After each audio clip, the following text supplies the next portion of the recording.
लगाती हुई उसके कमरे में जाती है। सुरभि सुरभि, क्या हुआ? अभी तक सो रही हो तुम? क्या हो गया? माँ जी, मुझे बहुत तेज बुखार आ रहा है। अच्छा। ठीक है, ऋतिक को बुलाती हूँ। माँ जी, मुझे बुखार आ रहा है और आप हंस रही हैं। अरे नहीं बहू, मैं कहाँ हंस रही हूँ। वो तो मेरी हंसी रोक ही नहीं रही है। माँ जी, जब आपकी तबीयत खराब होती है तो मैं आपका कितना ख्याल रखती हूँ और आप मुझ पर हंस रही हो। चली जाओ आप यहाँ से। बहू सुन तो सही। नहीं माँ जी, आप जाओ यहाँ से। अब तो आपके बेटे ही आपसे बात करेंगे और मैं पापा जी को भी बताऊंगी कि आजकल आप क्या कर रही हैं।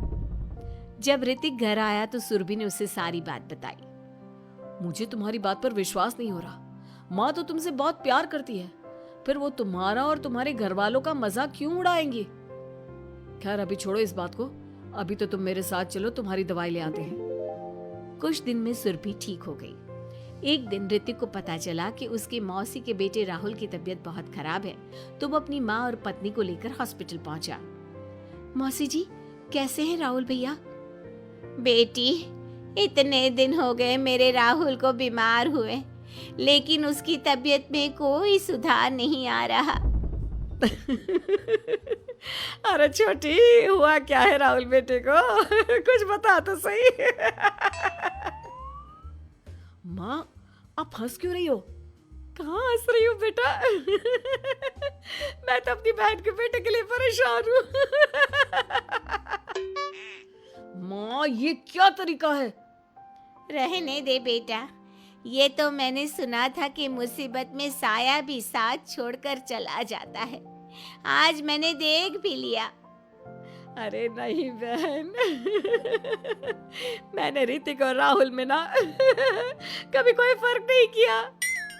फर्क तो दिख रहा है कुसुम दीदी। अगर आपकी बेटे की तबीयत खराब होती तो आप ऐसे हंसती क्या? ऋतिक बेटा, ले जा अपनी माँ को यहाँ से।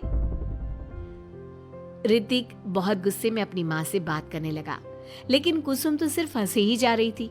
ऋतिक ने अपने पापा को फोन करके बुलाया और उन्हें सारी बात बता दी। बेटा, तेरी माँ तो अपने घर वालों से बहुत प्यार करती है और वो बहुत समझदार है। वो ऐसी हरकत कभी नहीं कर सकती। जरूर कोई ना कोई बात है। कल मैं उसे डॉक्टर के पास ले जाऊंगा।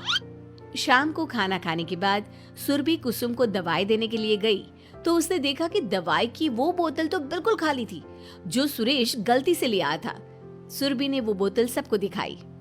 अरे, ये दवाई तो गलती से आ गई थी और मुझे तो पता भी नहीं कि ये किस मर्ज की दवाई है। कुसुम, क्या तुमने ये दवाई पी थी? हाँ जी, एक दिन जब वो काम में लगी थी ना, तो मैंने ये दवाई पी कर देखी थी। मुझे दवाई बहुत स्वादिष्ट लगी तो मैंने सारी पी ली। माँ, आपको दवाई स्वादिष्ट लगी? अरे आप भी बच्चों जैसी बात करती हो। ऐसे कोई भी दवाई नहीं पीनी चाहिए, इससे कोई बड़ा नुकसान भी हो सकता है। मैं अभी डॉक्टर से पूछ कर आता हूँ। ऋतिक डॉक्टर के पास गया और कुछ देर में वापस घर आकर सबको बताया। माँ ने जो ये दवाई खाई है ना, ये हंसने वाली दवाई है और माँ ने एक साथ बहुत मात्रा में दवाई खाई है, तो इसका असर थोड़े समय तक तो रहेगा। उसके बाद माँ बिल्कुल ठीक हो जाएगी। अच्छा हुआ जो तू डॉक्टर से पूछ कर आया, नहीं तो हंसते हंसते मेरा पेट ही दुख गया है।